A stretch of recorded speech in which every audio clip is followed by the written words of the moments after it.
অন্তর্বর্তী সরকারের প্রধান উপদেষ্টা ডক্টর মোহাম্মদ ইউনূসের সঙ্গে বৈঠকে দ্বিপক্ষীয় সম্পর্ক নতুন উচ্চতায় নিয়ে যেতে ঐকমত্য হয়েছেন মালয়েশিয়ার প্রধানমন্ত্রী আনোয়ার ইব্রাহিম।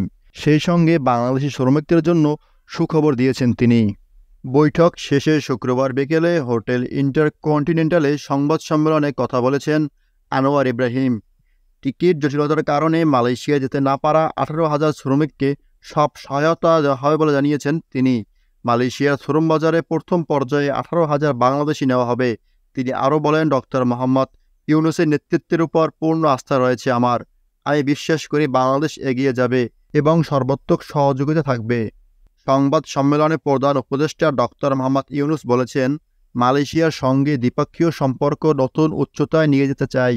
বৈঠকে রাজনৈতিক, মানবিক, বাণিজ্যিক দিক নিয়ে আলোচনা হয়েছে। মালয়েশিয়ার সঙ্গে জনশক্তি রপ্তানির বিষয়ে কথা বলছি।